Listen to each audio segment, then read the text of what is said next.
હવે આપણે જોઈએ આવર્તનીય ગુણધર્મ. આવર્તનીય ગુણધર્મ એટલે શું? ઉદાહરણ આપો. તો એના આન્સરમાં લખવાનું થાય તત્વના જે ગુણધર્મ, તત્વના જે ગુણધર્મ ઇલેક્ટ્રોન રચનાને આધારે નક્કી કરવામાં આવે છે, અથવા તો તત્વના જે ગુણધર્મ ઇલેક્ટ્રોન રચના પર આધાર રાખતા હોય તેવા ગુણધર્મને આવર્તનીય ગુણધર્મો કહેવાય છે. ફરીથી જુઓ બાળકો, તત્વના જે ગુણધર્મ ઇલેક્ટ્રોન રચનાના આધારે નક્કી કરવામાં આવે, અથવા તો તત્વના જે ગુણધર્મ ઇલેક્ટ્રોન રચના પર આધાર રાખતા હોય તેવા ગુણધર્મને આવર્તનીય ગુણધર્મ કહેવાય છે. હવે ઇલેક્ટ્રોન રચના બાહ્યતમ કક્ષામાં આપણે વારંવાર ભણી ગયા છીએ કે બાહ્યતમ ઇલેક્ટ્રોન રચનામાં મહત્વનો ભાગ ભજવે છે બાહ્યતમ કક્ષા. બાહ્યતમ કક્ષામાં કેટલા ઇલેક્ટ્રોન છે તેના આધારે આપણે નક્કી કરીએ છીએ કે એ તત્વ છે ઇલેક્ટ્રોન ગુમાવવાની વૃત્તિ ધરાવે છે, તે ઇલેક્ટ્રોન મેળવવાની વૃત્તિ ધરાવે છે. એના આધારે એટલે આપણે જોઈએ તેની સંયોજકતા નક્કી થાય. પરમાણ્વીય ત્રિજ્યા તો એને કહેવાય પરમાણ્વીય કદ. ધાત્વીય ગુણધર્મ, ધાતુ છે કે અધાતુ છે, અને વિદ્યુત ઋણતા. આ વિદ્યુત ઋણતાને આપણે સમજશું બાળકો. ખાસ તો વિદ્યુત ઋણતા તમારે 11-12 સાયન્સમાં જ આવવાનું છે. વિદ્યુત ઋણતા તમારે 11-12 સાયન્સમાં જ આવવાનું છે. વિદ્યુત ઋણતા એટલે એ એવા અર્થમાં છે કે કેન્દ્રમાં રહેલા પ્રોટોન છે એનો ધનવીજભાર છે પરમાણુમાં ફેલાયેલો હોય છે. પરમાણુમાં એક નિશ્ચિત કદ સુધી ફેલાયેલો છે. હવે જેમ તત્વમાં ઇલેક્ટ્રોનની બાહ્યતમ કક્ષામાં ઇલેક્ટ્રોનની સંખ્યા વધતી જાય તેમ પરમાણુનું કદ ઘટતું જાય. પરમાણુનું કદ ઘટે પણ જે વીજભાર ધનવીજભાર પ્રોટોન દ્વારા જે ધનવીજભાર જે વિસ્તારમાં ફેલાયેલો છે એમાં કોઈ ઘટાડો થશે નહીં. એટલે છેલ્લી કક્ષા અને ધનવીજભારિત જ્યાં સુધી ધનવીજભાર પ્રસરેલો છે, આ ધનવીજભાર છે કક્ષાની 12 સુધી પ્રસરેલો જોવા મળે. આ 12 સુધી જે પ્રસરેલો જોવા મળે છે એને તત્વની વિદ્યુત ઋણતા કહેવાય છે. અત્યાર સુધીમાં નોંધાયેલ તત્વની વિદ્યુત ઋણતા વધારેમાં વધારે 4 છે અને ફ્લોરિન તત્વની છે. કેની છે? ફ્લોરિન છે. ચાલો હવે જોઈએ સંયોજકતા એટલે શું. સંયોજકતા એટલે શું? તો કોઈ તત્વની અન્ય તત્વ સાથે સંયોજાવાની સાપેક્ષ ક્ષમતાને, કોઈ તત્વની અન્ય તત્વ સાથે સંયોજાવાની સાપેક્ષ ક્ષમતાને સંયોજકતા કહેવાય છે. આપણને ખબર જ છે કે અણુસૂત્રનું આપણે નિર્માણ કરીએ, માની લઈએ કે હાઇડ્રોજન અને ઓક્સિજન વચ્ચે પ્રક્રિયા કરીએ તો હાઇડ્રોજનની સંયોજકતા અને ઓક્સિજનની સંયોજકતાને આધારે નવું સંયોજન આપણે બનાવીએ છીએ. સંયોજકતાના આધારે બાહ્યતમ કક્ષામાં રહેલા સંયોજકતા ઇલેક્ટ્રોનની સંખ્યા પર છે. સંયોજકતાનો આધાર કેના ઉપર છે? તો કે બાહ્યતમ કક્ષામાં રહેલા સંયોજકતા ઇલેક્ટ્રોન. જો બાહ્યતમ કક્ષામાં 1, 2 કે 3 ઇલેક્ટ્રોન રહેલા હોય તો તે તત્વની સંયોજકતા 1, 2 કે 3 થાય.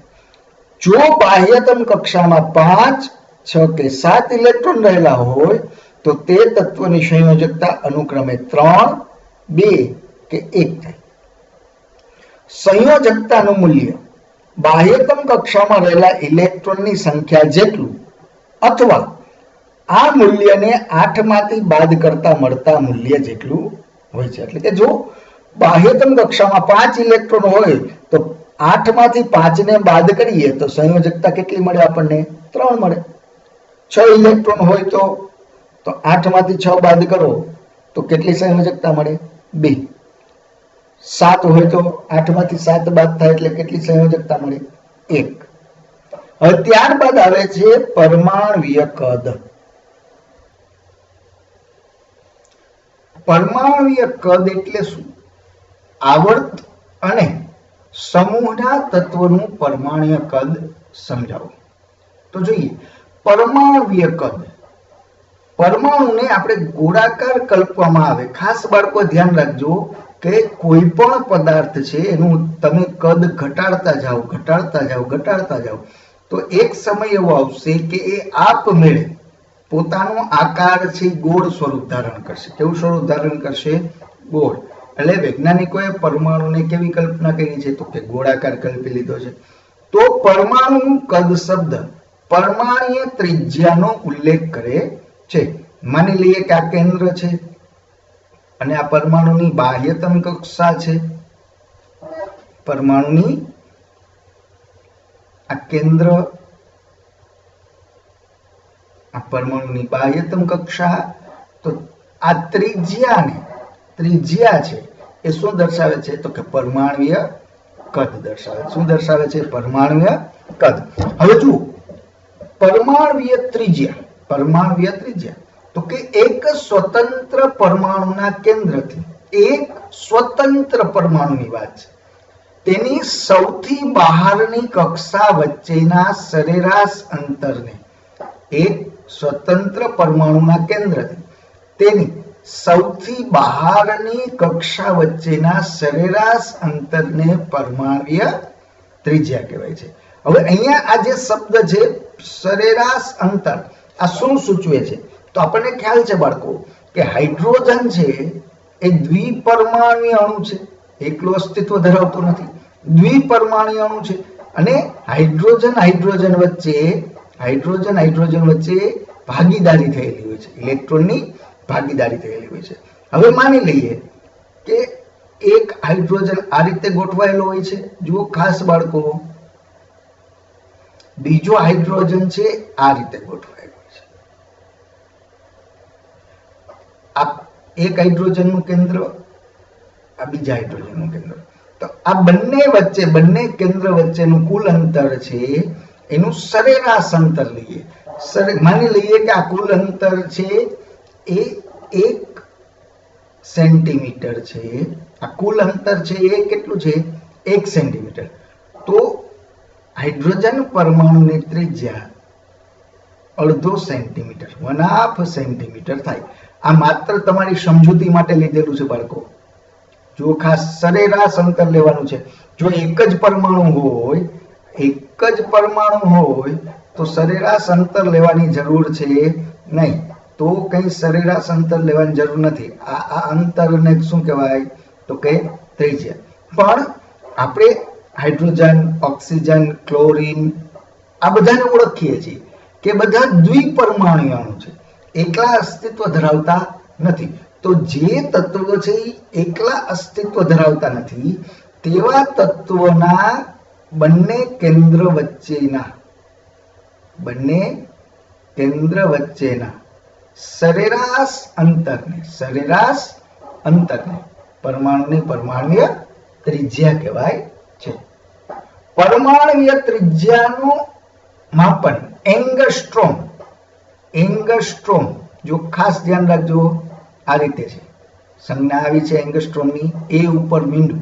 એંગસ્ટ્રોમ અથવા તો પિકોમીટર એકમમાં કરવામાં આવે છે. એક એંગસ્ટ્રોમ બરાબર 10⁻⁸ સેન્ટીમીટર. આ યાદ રાખવાનું છે બાળકો. આ સંબંધ તમારે યાદ રાખવાનો છે. 1 એંગસ્ટ્રોમ બરાબર 10⁻⁸ સેન્ટીમીટર અથવા 10⁻⁻10 મીટર. 10⁻⁻10 મીટર. 1 pm બરાબર 10⁻12 pm મીટર. 1 pm બરાબર 10⁻12 મીટર. ક્લિયર બાળકો? હાઇડ્રોજનની પરમાણ્વીય ત્રિજ્યા કેટલી છે? તો કે 37 pm છે. કેટલી છે? 37 pm. આ યાદ રાખવાનું છે બાળકો, એક ગુણની વાત છે. હવે નવો મુદ્દો આપણને આપ્યો છે. એમાં આવર્તમાં પરમાણ્વીય ત્રિજ્યા. તો આપણે જોઈએ પહેલો આવર્ત નહીં પણ બીજો આવર્ત લેશું. બીજા આવર્તમાં તત્વ lithium, beryllium, boron, carbon, nitrogen, oxygen, fluorine અને નિયોન. ક્લિયર? બરાબર. હવે લિથિયમની બાહ્યતમ કક્ષામાં કેટલા ઇલેક્ટ્રોન છે? 1. બેરિલિયમની બાહ્યતમ કક્ષામાં કેટલા ઇલેક્ટ્રોન છે? 2. બોરોનની બાહ્યતમ કક્ષામાં 3. કાર્બનની બાહ્યતમ કક્ષામાં 4. નાઇટ્રોજનની બાહ્યતમ કક્ષામાં તો કે 5. ઓક્સિજનની બાહ્યતમ કક્ષામાં 6. ફ્લોરિનની બાહ્યતમ કક્ષામાં તો કે 7 ઇલેક્ટ્રોન અને નિયોનની બાહ્યતમ કક્ષામાં તો કે 8 ઇલેક્ટ્રોન, એટલે કે અષ્ટક રચના કુંડલી. હવે જુઓ, તમે અહીંયા જોઈ શકો છો કે બાહ્યતમ કક્ષામાં ઇલેક્ટ્રોનની સંખ્યા વધે છે અને તમને યાદ છે કે પરમાણુમાં જેટલા ઇલેક્ટ્રોન હોય એટલા જ શું હોય? પ્રોટોન. હવે માની લઈએ કે આ પરમાણુનું કેન્દ્ર છે, આ એની પહેલી કક્ષા છે, આ એની બીજી કક્ષા. આપણે બીજી કક્ષાની ચર્ચા કરવાની છે. પહેલી કક્ષા તો ઇલેક્ટ્રોનથી સંપૂર્ણ ભરાયેલી છે. અહીંયા પ્રોટોન અને અહીંયા ઇલેક્ટ્રોન. જો અહીંયા 1 ઇલેક્ટ્રોન હોય એટલે કે કુલ 3 ઇલેક્ટ્રોન છે. કુલ કેટલા ઇલેક્ટ્રોન છે? 3. તો અહીંયા પ્રોટોન કેટલા છે? 3. એટલે આમની વચ્ચે આકર્ષણ બળ, પ્રોટોન ઇલેક્ટ્રોન વચ્ચે આકર્ષણ બળ ઉદ્ભવે. હવે લિથિયમમાંથી આપણે બેરિલિયમમાં જાય એટલે કે બીજો ઇલેક્ટ્રોન અસ્તિત્વમાં આવે તો આ પણ કેન્દ્ર તરફ આકર્ષે. હવે જુઓ, ક્રમશઃ આકર્ષણ બળ શું થતું જાય છે? વધતું જાય છે. જેમ જેમ ઇલેક્ટ્રોન વધતા જાય એમ આકર્ષણ બળ શું થતું જાય? વધતું જાય. આકર્ષણ બળ વધે, આકર્ષણ બળ વધે એટલે ઇલેક્ટ્રોન છે એ કેન્દ્રની નજીક તરફ આકર્ષિત થાય, કેન્દ્ર તરફ આવે. એટલે કે પરમાણુય ત્રિજ્યા ડાબી તરફથી જમણી તરફ જાવ. આવર્ત કોષ્ટકમાં ડાબી તરફથી જમણી તરફ જતા પરમાણુય કદ ઘટે છે. પરમાણુય કદ ઘટે છે. કદ ઘટે, જો આ યાદ રાખો, કદ ઘટે એનું કારણ શું છે? તો કે આકર્ષણ વધે છે, આકર્ષણ બળ વધે છે, આકર્ષણ વધે, કેન્દ્ર તરફનું આકર્ષણ વધે એટલે કદ ઘટે. ક્લિયર બાળકો? આ યાદ રાખવાનું છે. અહીંયા તમારે ગોટાળો ન થવો જોઈએ, ખાસ ધ્યાન રાખજો. અહીંયા આપણે શું કીધું છે? જો આવર્તમાં પરમાણુય ત્રિજ્યા, તો કોઈ પણ આવર્તમાં ડાબી તરફથી જમણી તરફ જતા કેન્દ્રીય વીજભાર વધતા, કાં તો કે પ્રોટોનની સંખ્યા વધે છે, કેન્દ્રીય વીજભાર વધતા ઇલેક્ટ્રોન અને કેન્દ્ર વચ્ચેનું આકર્ષણ બળ વધે છે. પરિણામે અંતર ઘટે છે, જેને કારણે પરમાણુય કદ ઘટે છે. એટલે કે આવર્તમાં ડાબી તરફથી જમણી તરફ જતા, આવર્તમાં ડાબી તરફથી જમણી તરફ જતા પરમાણુય કદ શું થાય છે? ઘટે છે. કોઈ પણ આવર્તમાં ડાબી તરફથી જમણી તરફ જતા પરમાણુય ત્રિજ્યા ઘટે છે. બરાબર ને બાળકો? ત્યારબાદ આવે છે સમૂહ.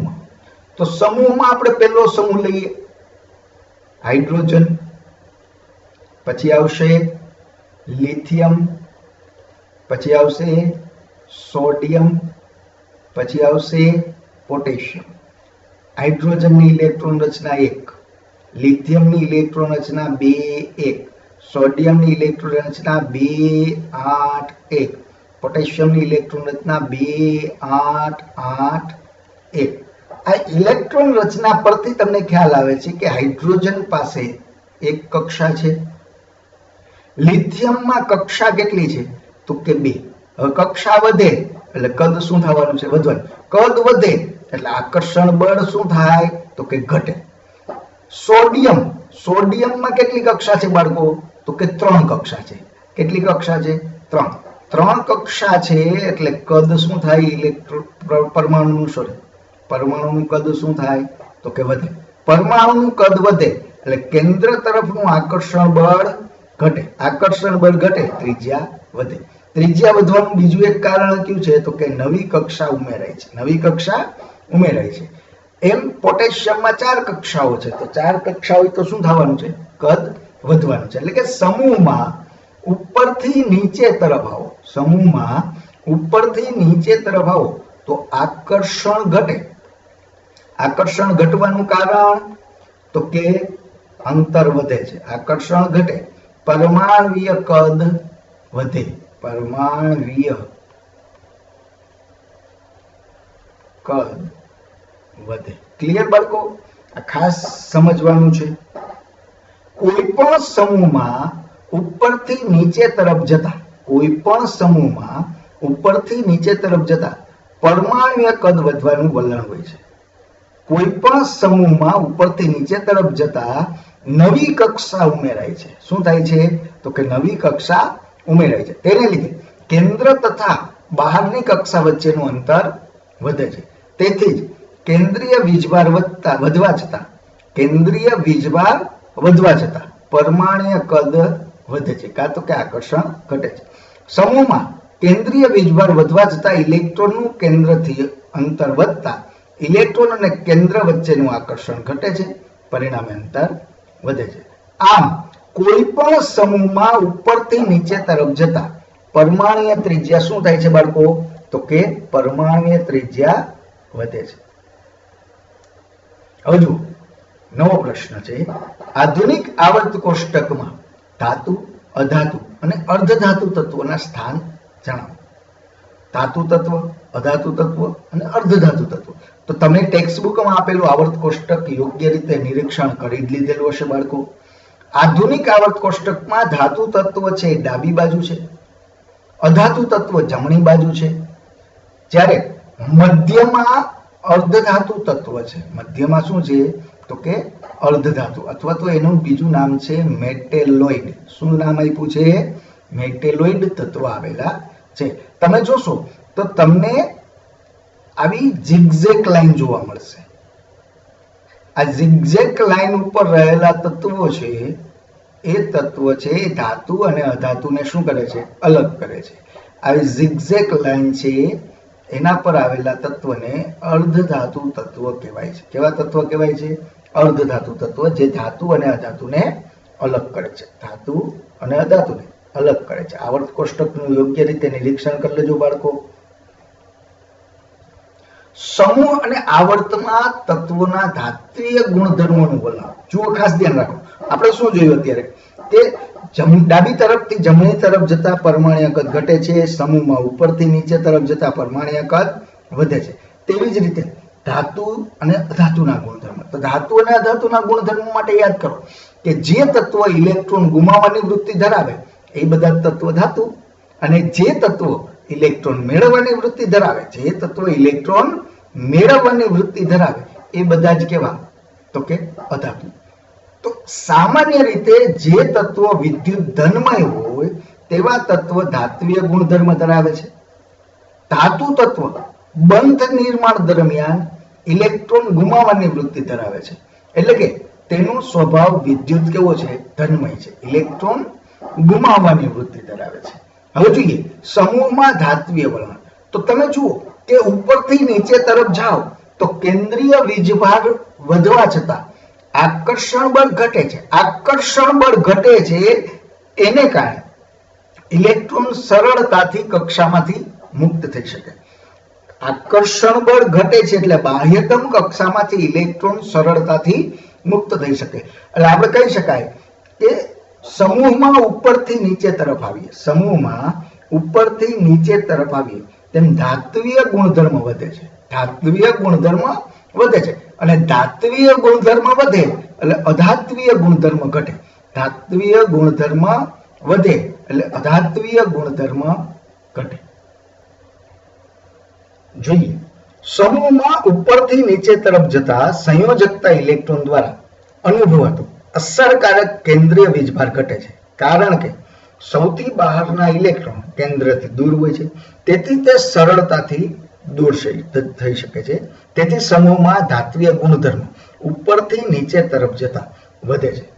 ધાતુ તત્વની બાહ્યતમ કક્ષામાં 1, 2 કે 3 ઇલેક્ટ્રોન હોય છે. ધાતુ તત્વની બાહ્યતમ કક્ષામાં 1, 2 કે 3 ઇલેક્ટ્રોન હશે. તમે જોશો 13મા સમૂહમાં, 14મા સમૂહમાં, 15મા સમૂહમાં અને 16મા સમૂહમાં તમે નિરીક્ષણ કરશો તો 13મા સમૂહમાં 13 નંબર પરમાણુ ક્રમાંક 13 ધરાવતું એલ્યુમિનિયમ એ કેવો ગુણધર્મ ધરાવે છે? ધાતુનો ગુણધર્મ ધરાવે છે. એવી જ રીતે 50મા નંબરનું પરમાણ્વીય ક્રમાંક 50 ધરાવતું ટીન SN એ પણ ધાતુ ગુણધર્મ ધરાવે છે. આપણે છેલ્લે 16મા સમૂહમાં આવી જઈએ તો 16મા સમૂહમાં 116નું તત્વ છે લીવર મોરિયમ. એ પણ ધાતુ ગુણધર્મ ધરાવે છે. જ્યારે 16મા સમૂહમાં ઉપર તરફ તમે જોશો તો અધાતુના ગુણધર્મ રહેલા છે. હવે ધાત્વીય ગુણધર્મનું આવર્તમાં વલણ. તો હવે તમને એમ ન આવડે બાળકો જવાબ. જો તમે સમૂહનું સમજી લીધું હોય તો આવર્તનું આપમેળે આવડે. કોઈ પણ આવર્તમાં ડાબી તરફથી જમણી તરફ જતા સંયોજકતા ઇલેક્ટ્રોન પર અસરકારક કેન્દ્રીય વીજભાર વધે છે. આથી ઇલેક્ટ્રોન ગુમાવવાની વૃત્તિ ઘટે છે. તેથી આવર્તમાં ધાત્વીય ગુણધર્મ ડાબી તરફથી જમણી તરફ જતા ધાત્વીય ગુણધર્મ શું થાય છે બાળકો? તો કે ઘટે છે. ધાત્વીય ગુણધર્મ ઘટે છે. સેમ વસ્તુ ધાતુની બદલે હવે અધાતુ સમજવાનું છે. સમૂહ અને આવર્તના તત્વોમાં અધાત્વીય ગુણધર્મનું વર્ણન. તો ધાતુના ગુણધર્મથી વિરુદ્ધ. સામાન્ય રીતે જે તત્વો વિદ્યુત ઋણમય હોય તેવા તત્વોને અધાત્વીય ગુણધર્મ ધરાવે છે. અધાતુ તત્વો બંધ નિર્માણ દરમિયાન ઇલેક્ટ્રોન મેળવવાની અથવા તો ભાગીદારી કરવાની વૃત્તિ ધરાવે છે. ઇલેક્ટ્રોન મેળવવાની, હવે મેળવે એટલે કેવો વીજભાર ધારણ કરે? ઋણ વીજભાર. તો જોઈએ સમૂહમાં અધાત્વીય ગુણધર્મ.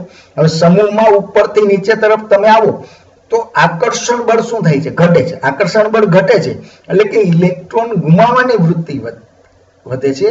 ઇલેક્ટ્રોન મેળવવાની વૃત્તિ વધતી નથી. કોઈ પણ સમૂહમાં ઉપરથી નીચે તરફ જતા અધાત્વીય ગુણધર્મ શું થાય છે? ઘટે છે. અધાત્વીય ગુણધર્મ ઘટે છે. સમૂહમાં અહીંયા આવશે આવર્ત. અહીંયા શબ્દ કયો આવશે? આવર્ત. અહીંયા આવર્ત કરી નાખજો બાળકો. આવર્તમાં અધાત્વીય ગુણધર્મ. અહીંયા તમે આવર્ત શબ્દ કરી નાખજો. આવર્તમાં અધાત્વીય ગુણધર્મ. કોઈ પણ આવર્તમાં ડાબી તરફથી જમણી તરફ જતા સંયોજકતા ઇલેક્ટ્રોન પર અસરકારક કેન્દ્રીય વીજભાર વધે છે. આથી ઇલેક્ટ્રોન આકર્ષવાની વૃત્તિ વધે છે. આકર્ષણ બળ વધે એટલે આકર્ષવાની વૃત્તિ વધે. તેથી અધાત્વીય ગુણધર્મ આવર્તમાં ડાબીથી જમણી તરફ જતા વધે છે. અધાત્વીય ગુણધર્મ આવર્તમાં ડાબીથી જમણી તરફ જતા શું થાય છે? તો કે વધે છે. આ ખાસ યાદ રાખજો. આમાં આડાઅવળું ન થાય. મેં તમને પ્રકરણની શરૂઆતમાં જ કીધેલું હતું કે આડાઅવળું થવાની સંભાવના છે. એ આ જ વસ્તુ. આવર્તમાં ડાબી તરફથી જમણી તરફ જતા શું થાય અને સમૂહમાં ઉપરથી નીચે તરફ આવતા શું પરિસ્થિતિ થાય એ તમારે યાદ રાખવાનું છે. હવે જોઈએ અર્ધધાતુ તત્વ એટલે શું? કયા તત્વ અર્ધધાતુ તત્વ છે? અર્ધધાતુ તત્વ એટલે શું? કયા તત્વ અર્ધધાતુ તત્વ છે? તો જોઈએ. જે તત્વ ધાતુ અને અધાતુ, ધાતુ તત્વ અને અધાતુ તત્વ એમ બંનેના ગુણધર્મ